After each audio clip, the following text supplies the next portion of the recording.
I don't know exactly when it got out to the public that like, hey, no one in Asheville can answer their phone or text, or they don't, you can't get to that, you can't connect with them.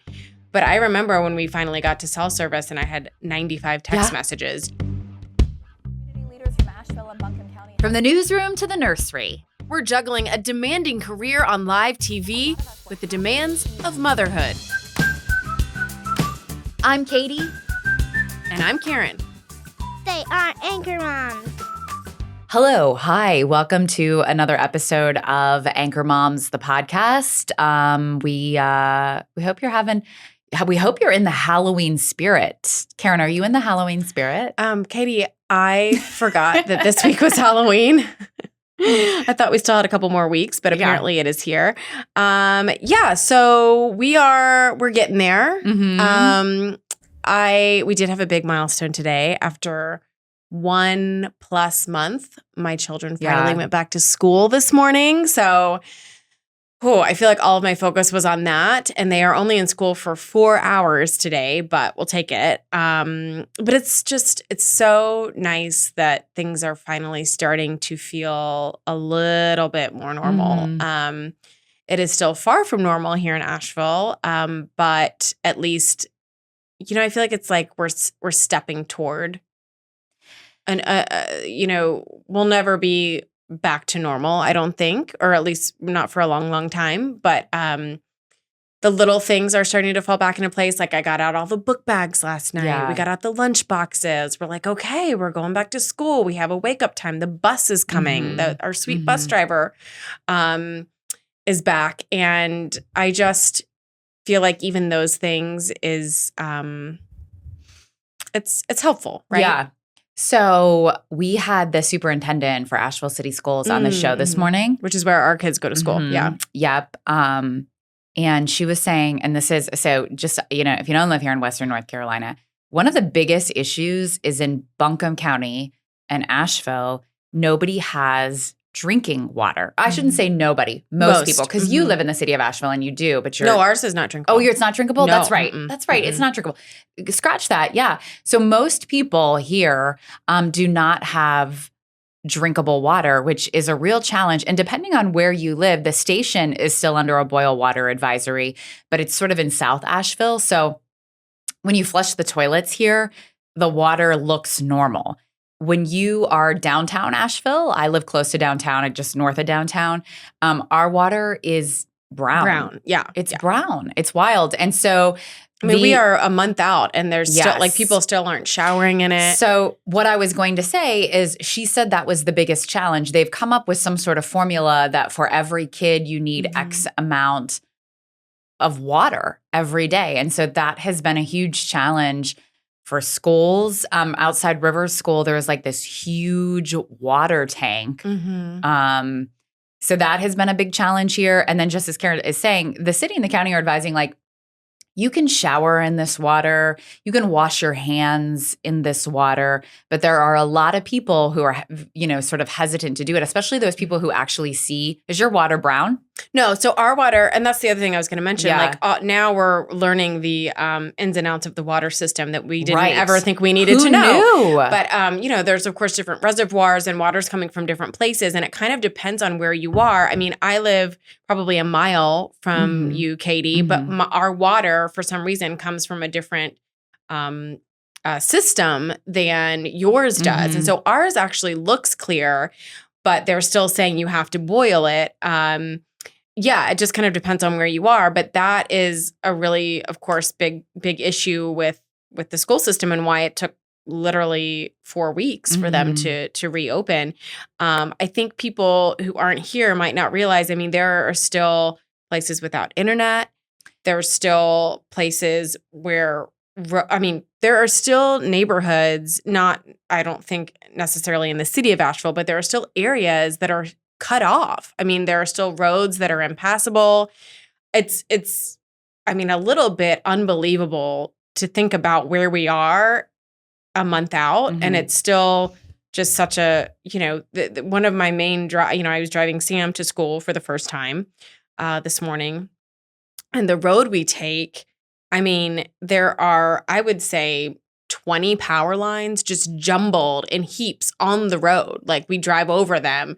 But I mean, just to think about, I mean, and that's probably not on even close to the priority list of the cleanup, right? It's just, there's so much to do and so much to clean up and so much to get to that it's just. Yeah, I mean, we still have power lines down. We still have a power pole and power lines all over our front yard and our driveway. Yeah. Like we have a trash heap in our front yard of debris from our house. Brian, we still do not have internet at our house, and we're still not living in our house. We are efforting very hard to have some sort of construction wall built to wall off the part of our house that has a tarp over it so that we can live there for a couple of months and then probably move back out when we do construction, which will probably be, I don't know, late winter, early spring. This is not a, what is that saying? This is like a marathon, not a sprint in the old Killen household. So we go back there occasionally to our house because of course we have to like pick things up. And so we have this huge debris pile in our yard. Like I said, that's like wine racks that were twisted, that were destroyed. It's like the Adirondack chairs that were crushed on our back patio. It's like floorboards. There's like my kitchen cabinets are in there. And so now we're getting to this point where like we have stuff that's just, and if you're an environmentalist, I'm sorry, because I know this must be challenging for you to hear. And it's hurtful. I hate to do it as well, but like this stuff's all going to a landfill, by the way. There's nowhere to put it. FEMA has actually contracted with workers in our neighborhood, and they're like slowly coming through and getting these debris piles. But like Brian will like pull stuff out of the kitchen, and it's like this mangled piece of something we don't recognize. And he's like, what do we do with this? And he opens up the front door and throws it into our front yard. Like that's where we are right now. Like in like the status of things. But yeah, so I mean the goal is perhaps by the end of November, the middle of November, maybe we can move Back in. Maybe we can move Sort of. back in, sort of. And like that requires like having another water line because we're like going to have a utility sink. I will post when and if this happens, I will post But you wouldn't some have a pictures. kitchen. We're not going to have a kitchen, but we are Right. going to try to like move a fridge. We have a gas. It's like, it is so, and it's funny. My husband is like, we can whip this up. It'll be no problem. But we have a gas stove. And of course the gas guy was like, you have to have proper vent. Like you can't just move your gas stove into your Right. dining room. We were like, oh. Brian's like, we'll get an electric stove. It'll be like fine. Like we're going to move a utility sink into like our dining room area and like do a water line, I guess, from like behind this like makeshift wall. We'll have our microwave.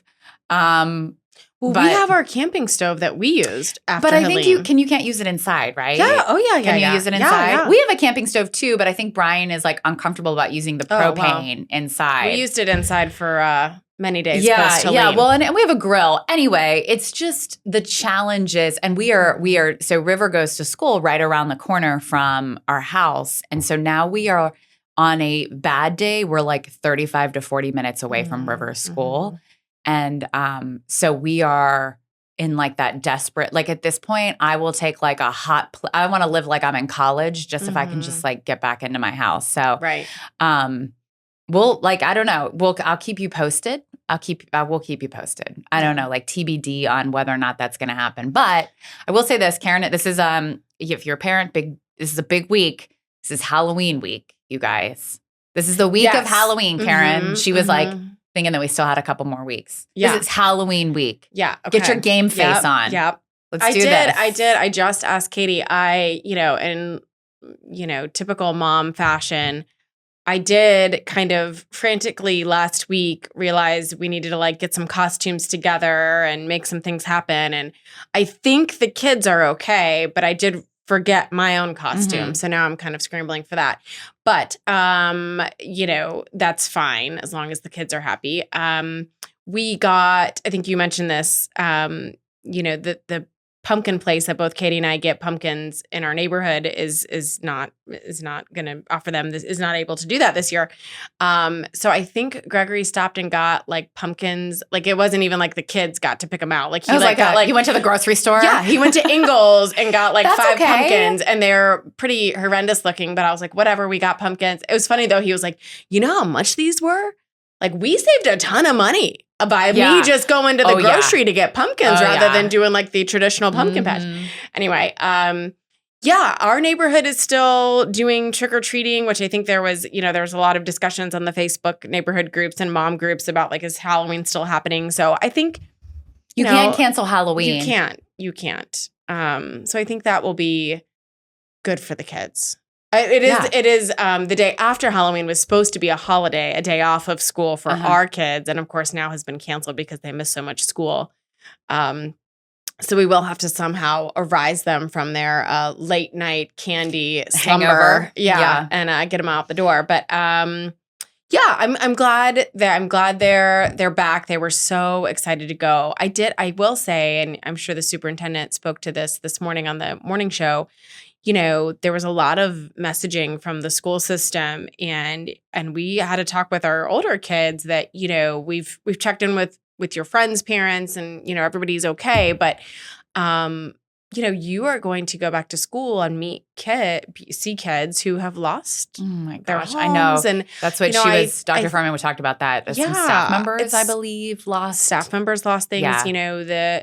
The notifications that were coming out over the weekend were like, okay, we're going back on Monday, but, we need 10 people to be able to pick up laundry for teachers and do their laundry for them. What? Wow. We lost microwaves. We need food donations still. I think that, and I've even seen people posting on the mom groups like, okay, the main chunk of donations and supplies and free food, that's starting to dwindle a bit as we're a month out. But a lot of folks realizing we're not in a good place. We lost everything. We don't have any more winter coats. We don't have, we're in even a worse place now because that immediate help has gone. So it's going to be a hard winter, I think, for a lot of families and again, some of these teachers. It's just really River's tricky. teacher is out of her house as well. She had a tree fall. Did I tell you this? It's, very unfortunate for her. In some ways, it's really helpful for River though, because it's like somebody else. Oh, it's somebody else. Like, okay. It wasn't just us. It's not just us. So it's like she knows somebody else whose house, was impacted. Yeah. Well, I mean, yeah. We ran into a mom, a friend of Ella Ray's, her mom last week. And I said, how are you doing? And she said, are you okay? And she said, oh, we're good. We had trees fall on both of our cars and our house, but the house is still mostly livable. And one of the trees only nicked the car, so it's still drivable. So we're in a great place. You're like, and I was like, wow, what? Wait, sorry. back up? This is the baseline for like, we're okay. She was like, but our water's clean. Like, it's just unbelievable that these are the conversations we're having with people. Everyone that we see for the first time since the storm or whatever, everyone you run into that it's like, oh, how are you? How's your house? Everything okay? And I mean, we're great. Our house wasn't damaged. We're doing so well. We got water back after only 2 weeks. Just the things that people are saying and the conversations are, if you weren't here living this, you'd be like, wait, what? Is this really what's happening? Right. Yeah. The baseline is, it's the low. bar is pretty low. The bar is pretty low. Yeah. Let's go ahead and move into our first article here. It's from the New York Times, and it's called Our Strange New Way of Witnessing Natural Disasters. So this woman writes, her sister lives here in Western North Carolina, a few hours from her childhood home in East Tennessee, which Tennessee was impacted by Helene as well, we should note. And her sister evacuated just before Hurricane Helene arrived, but her roommates or friends or coworkers, I would venture to say most people did not. Nobody expected it to be like this. I would say most people did not evacuate from Helene, unless perhaps you lived on the river, like that sort of situation. You lived really close to a body of water. So she talks about how after the storm blew through, of course, we know this now, there was no electricity, no internet. So like it was like radio silence, and it was really, scary for her and her sister. But then bit by bit, they were, as people, it's so funny because it's like, oh yeah, like I was one of those people, as like you're able to sort of get out and drive places where there is internet. You were able to call people, text people, post stuff on social media. And she talks about how these images sort of trickle out. Ours is a hyper-connected world, she writes, a place where it's strange not to walk around with a recording device in your pocket. And so now, versus what it was like, 20 years ago when natural disasters occur, the videos of people living through it follow shortly after. And it's like you have this sort of front row look at natural disasters, unlike what, it used to be like you'd have to watch like the 6 p.m. news to sort of see what it looked like. Even during Hurricane Katrina, I remember that was, I think, 2005. I was in grad school. And I remember like you knew about it because you were like watching CNN. It wasn't because Facebook existed, but it wasn't as prevalent. Social media wasn't as prevalent back then as it is now. And so it's like natural disasters are suddenly something, she writes, that they're no longer distant or impossible because it's something we've watched now happen, like actively. But she also writes, and I think this is interesting because I can attest to this, it's like I knew if you were living here, you didn't see, like now I've seen all the videos and pictures, but you didn't see it because like unless you lived it, unless you were there in your own videos and pictures, you had no ability to see what was going on social media, right? And it like here, it was like a game of telephone. It was like, we talked about this, like you were living back in like 1910, right? And so she just talks about how climate change is sort of changing just sort of your, like, as climate change is happening, we're also social media and pictures and videos are like evolving. And now it's like what we never expected is like right here in front of us. It's so fascinating. I think, even I was at work that morning and knew that it was bad, but even I don't think people realize, I left work, I think at maybe 2 p.m. that day that the storm hit, and it hit that morning. We were getting information in that, okay, there's been a lot of damage. There's a lot of trees down. I drove the interstate home from work that day, not knowing if I could get to my house. And I did. But that first day, you didn't know how bad it was. We didn't know how bad it was. And then once I got home and was cut off from cell service, you are literally cut off. I mean, Gregory has told several people he didn't know. We didn't know. I mean, it was Monday night when we had evacuated to South Carolina and finally got internet back that he was like, oh, Asheville was the worst hit. Yeah. Like we had no idea. We thought maybe like all of the Southeast was in the same place that we were. I mean, and it's just such a testament of how we live our lives and the way, as this article talks about, that information is disseminated. I mean, to be cut off from all of that for literally days and days and days on end. And it's just so bizarre that the whole rest of the world was starting to see images of this. And those of us here inside of this bubble were not. I mean, we knew what was in our neighborhood, but that was really it. I didn't know that this many people... Like I knew when I came back into town, like late on that Friday night, like I saw the gas line. It was like, 11 o'clock at night and like gas lines. So you knew that it was bad. It was bad, but I didn't know. I mean, I didn't know people like actively drown. People died in mudslides. Like I didn't know that for days, right? Because how do you get that? Even like in the news business here, you just didn't know. But I knew it was bad. I was on that plane on Friday, like, Brian and I were on vacation trying to get back, and I was on a plane, and my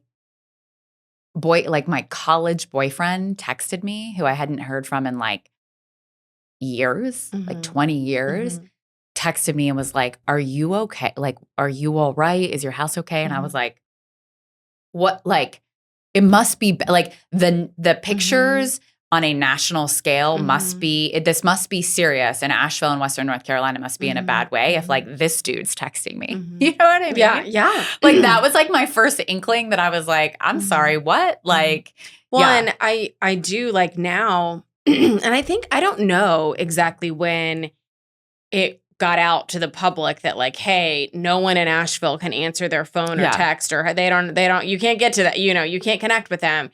But I remember when we finally got to cell service and I had 95 text messages, like from people. And I mean, same. It's like all these people you haven't heard from in years who were like, oh my gosh, are you okay? Are you alive? And all of just, friends reaching out to family members trying to track down are Karen and Greg okay? It's just unbelievable to think that we were so shut down that no one could find out any information. And then as this article says, there was this slow trickle of images and videos and pictures starting to come out. But I mean, it was days before I could even post something. I mean, my sister was like calling everybody. So I had talked to my sister that Friday before we like got back here, just like a tree fell on the house. Like we're like trying to get back. We're like, Asheville's hard hit. But then it was like, I didn't know that we weren't going to have cell phone service. So like she couldn't get a hold of me like all of like Friday afternoon into Saturday. She had, she called the station. She emailed the station. Like she thought. She called me. She left me a voicemail. Yeah, that's what I mean. Like I was like. Which I didn't get, of course. Right. Yeah. But I remember like by the time I finally got a hold of her, we were at the hospital on Sunday. River broke her arm on that Saturday night. And when I went to, like, I was able to like call her from Mission Hospital. And like, that was like the first time that I was like, and I was like, she was like, oh my, like, I'm so thankful you're alive. And I was like, what? Like, what, like, of course I'm alive. Like what, I was like, it surprised me that like the radio silence was so scary for people. But in retrospect, it shouldn't have, There's one line in here in this article. She says, still, I couldn't stop thinking about the overwhelming isolation of those earliest days, about how much scarier and more disorienting it had been than even the actual images of horrifying destruction once they began to emerge. It was one thing to actually see the world transform, to begin to recalibrate to the requirements of a new reality. It was something much harder to live in the terrible uncertainty of not knowing what that reality would be. And that was like, oh my gosh, that's exactly how I felt. We were in this uncertainty. We didn't know outside of where we could walk and ride our bike, because that's what we were doing those first couple of days, what it looked like. And it was just so, looking back now, it's so odd that the rest of the world saw it kind of before we did. Yeah. I guess it's kind of interesting. It's like the good and the bad of social media, right? Like, well, and I think, I think this writer's point is like, nobody would have predicted that Asheville, North Carolina would get hit by a hurricane in this magnitude of damage. And as climate change becomes a bigger and bigger force, this is like, you are like looking at other people's like pictures on Instagram and Facebook, but like, and you're looking from afar until like you're the one taking the pictures. Like, I just have to tell you, I never, and I might have said this on a previous podcast, I did not understand what it was to go through a natural disaster, and how like, even now a month in, like, it's still like the first reality. When I open my eyes, like, I'm like, okay, we're not living at home. How like, have we emailed like the contractor and FEMA and like the like, just the aftermath of this is exhausting. And we're like a month in. I just had no idea. And I hate to say it, it's probably coming from more and more Americans. Like, you don't have to live in Florida anymore to be a hurricane survivor. Wild. And it's interesting, I feel like I've talked to several people here locally and from outside of Asheville who lived through Katrina. Yeah. And they have all said, this is so much worse. Yeah. And really? Not to belittle what Katrina went through, but I think it was just so different because they were used to floods. They were used to hurricanes. And so while Katrina was terrible and so much worse than any other, it's just a different dynamic because of how that city is built and how they've responded to it in the past and all of that. I feel like for us, it was just a total gut punch because nobody would have ever guessed that we would get this kind of a storm in the mountains. And because of our geography and our topography, it's just, it was so much worse. It was so much more devastating because there were so many areas that we just couldn't get to. Right. Yeah. Do you have a mom's? Oh, is this what's happening right now? Yes, I do. Okay. I do. This is a little have segment where we mums. share something that we think will help other moms. It's mum's the word. It's the mums. So this one is keeping with my, like, these are just so random, the things that I like come up with. And my husband was like making fun of me. I don't care. I don't care that I enjoy this, and you won't either. Okay. So is it something for your cracked feet? It is not. No. This is like more of like a guilty pleasure, although I argue it's not a guilty pleasure because I found it quite enjoyable. So Lisa Marie Pressley has a new book out. She passed away in 2023, and her daughter, Riley Keough, finished it. It's a memoir, and it's called From Here to the Great Unknown. Also, it's an Oprah pick, if that matters to you, if that makes it more sophisticated. I'm a serious reader, but I will occasionally sort of dip my toe into like celebrity memoirs. I like to listen to them on Audible when I'm like doing my hair. I feel like you've done some of the royal stuff. Oh yeah. Prince Harry, 10, a 10. That's a 10. This one is good. What an interesting life she lived. I had like sort of like, so my dad was a huge Elvis fan, so I sort of grew up with Elvis all the time, like in my dad's Cadillac, like at parties. So I feel like I could sing just about every Elvis Presley song out there. And I also feel like I knew about, no, I just felt like I know a lot about him. And I just found, I don't know, I felt me and Elvis have a big connection. I don't know if you know that. But that's how, I mean, in some ways I just like, I really sort of connected. I just sort of like connect with his story. I know it's super cheesy. And I love Riley Keough. I don't know if you know her, look her up on Instagram. So this would be Elvis's granddaughter. This book is good. It's a shorty. It's not super long. Okay. If you're looking for something sort of interesting that might be some values, add some value to your life, there's a lot about her relationship with her dad. I don't know. I just enjoyed it, and I'm not. You can judge me, but I recommend this book. No judgment. I just have to say, I started listening to the podcast you recommended last week. Yeah. If you missed last week's episode, go back and listen. Yeah. Katie recommended Ghost Story.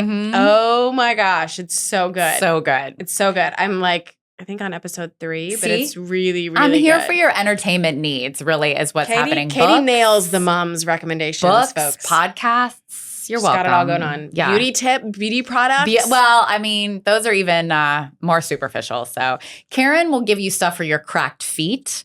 I will give you stuff for your pleasure, for your entertainment. I'm a pleasure. little bit more practical. Right. You're a little bit more, not practical. Well, just more like impractical. No, just more luxury. I feel like this is why we work, right? Like we have all of your bases covered. I'm like, what do you need for your kids? What do you need for your body as you get old? You 40-year-old moms.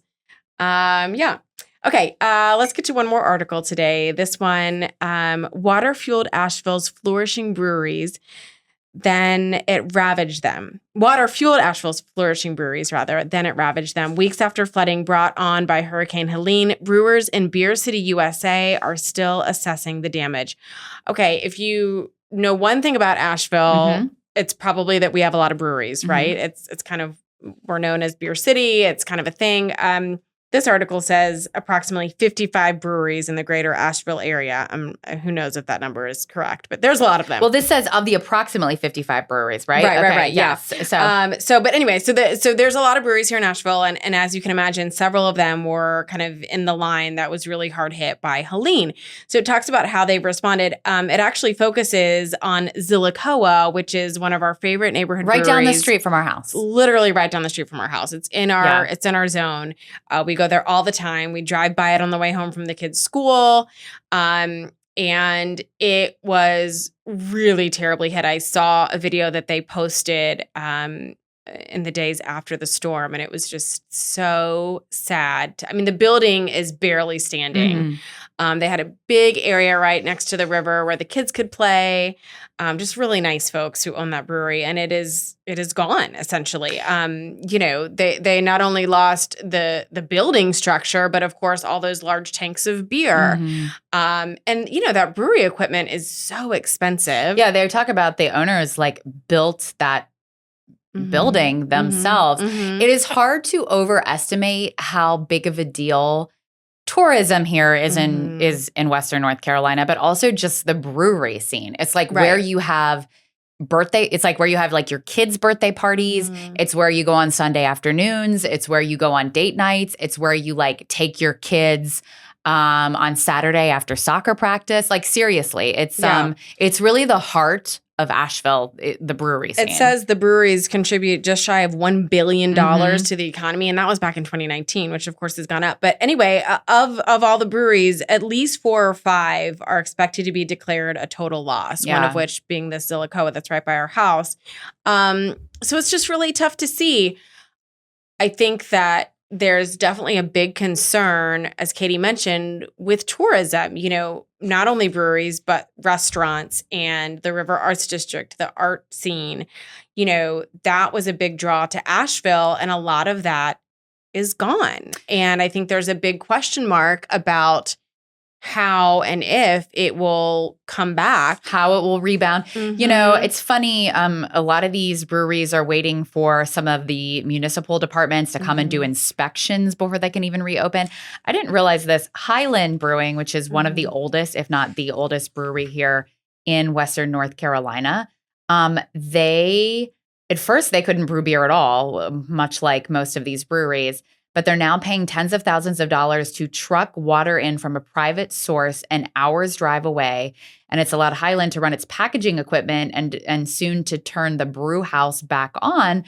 But it's, it's especially painful during October, which is, one of Asheville's biggest tourism months. People come here because they want to look at the leaves and they want to drink beer. So we actually went to Highland about a week ago, and it was back up and running. Everything was kind of normal. It's really kid friendly, so we saw a lot of families there. But the other thing I wanted to mention is when this happened and a lot of the breweries had to be shut down, they were doing what they could. I know we got from our church, and this was outlying breweries from other locations in North Carolina as well, but they were canning water. Yeah. To send canned water to help. And Highland Brewing specifically, I know they have a donation center set up there. So they, in those first couple of weeks, decided we can't brew beer. Let's offer supplies and whatever we can and resources for folks who need it. So I think, and the point of this article, a lot of the brewers they talked with say, we don't know what it's going to look like which ones are going to be able to rebuild, how this is going to impact us. But one of the brewers says the physical side of life is just that. It's just the physical stuff. The minds and hearts and souls that created this place known as Beer City are still here. You can't kill the soul of that. And No. I think a lot of the brewers really have that community mindset and want to come back if they can and want to do anything they can to help Asheville during this time. I mean, this is a creative place. This article sort of, in a roundabout way says this. And so people are getting creative in ways to make all of this work, to rebuild, to build back businesses. But I do think it remains to be seen what Asheville and Western North Carolina looks like after all of this. But I mean, where there's a will, there's a way, right? Yeah, I have a little win. Okay, what's your for win this week? Win. Well, first of all, can I just say, I think that I'm going to get through this episode without crying. Congratulations. So that's a It win. only took a month. It's been one of our coworkers was like, Karen, can you please not cry in this week's episode? Good gosh. And I was like, listen, it's a lot going on here for these mamas right now. But speaking of which, we decided after a month almost to take a couple of days off work. Gregory and I both, for the most part, he was working from home more, but we really, as you, Katie, too, we've really just worked through all of this and realized that it was time to take a little bit of a break. So we went to Atlanta with the kiddos for just a couple of days. but it was so nice. Yeah. It was. What'd you guys do? We went to the zoo. Who knew the Atlanta Zoo is amazing? I've heard. We really loved it. We went to Legoland, which was a Mhm. huge hit. We went to the Center for Puppetry Arts. Oh. And saw a Halloween puppet show. That sounds fun. We walked to a little outdoor place to have dinner with the kids. Yeah. We haven't eaten out since all of this, of course. It was nice. It was interesting. I'll tell you, I felt kind of guilty. You feel a little bit guilty leaving this area, but it was just what we needed to kind of reset and to do things that were fun for the kids. The therapist that we had on last week, and we should mention if you missed that episode, go back and listen because I think she had a lot of good tips on how parents can try to navigate any big traumatic event in your children's lives. But she was the one who said, if you're able to escape and get out, do it and give them a little bit of joy. And so we did. And it was really nice. They had so much fun. They loved Legoland. We got to see some family, which was nice. And just be away from kind of the heartache that's here. We talked about it a little bit in the beginning of the episode, but Asheville looks terrible. I mean, you drive around and there's just no escaping it, right? It's what everyone talks about. It's what you see. It's not going to look better, I don't think, for a long time. There are still areas where the floodwaters rose and you can just see this kind of layer of dried muck on the roads. Remember on the trees. the trash heap in my front yard? Yeah. I mean, it's just. I know. It's like, I keep saying this. I don't know how to even describe this. That's like the hardest part is I think about when we do move back, people are saying that it could be months before FEMA comes and picks the stuff up. It's just hard to be pleasant, look out your window and be like, everything is great. Everything's fine, kids. Even though It's there's fine. a power pole and power lines and a trash heap with the contents of our house on the front lawn. Brian was like, should we do yard work? And I was like, no. There's no yard to do yard work, But I'm glad you got away. I feel like you're in maybe a better space, headspace. It's tough. And if you've lived through something like this, maybe you can relate a little bit. But I think Katie and I think I can speak for you to say, we just had no idea the magnitude of it and the emotional drain because you're navigating it as a mom, as a journalist, as a working mom, as a spouse, but then you're also feeling all of it for your children and just trying to make sure you're telling them the right things, you're responding to their questions appropriately, you're helping them deal with it. It's just, it's a lot. Yeah. And we're the lucky ones, right? We didn't lose anyone. Our families are safe. We're luckier than you because our house was not damaged. But, it's just, again, there's so many people who are dealing with so much. Yeah. It's a lot. Yeah. Well, I'm glad that you took a little time and you got out of town and that, we can only go up from here. Right? Yeah. Is that true? And thanks.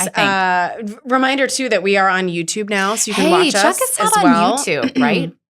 Yeah. And it's on, so go to WLOS's YouTube page and then click on the podcast tab. That's how you find us. Thanks for listening along as we kind of navigate through all of this. We know it's mostly storm-based and not our typical content, but this is just where we are. And we're, again, slowly but surely getting back to quote-unquote normal. So thanks for being on the journey with us. Yeah. And have a great week. Bye, guys. Anchor Moms is a Sinclair podcast produced out of WLOS in Asheville. We're your hosts, Katie Killen and Karen Zakalak. Anchor Moms is edited by Matthew Yates.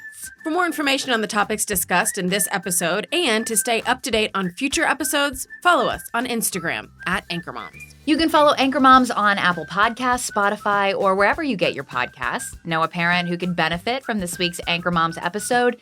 Your recommendations help our show to grow, so spread the word.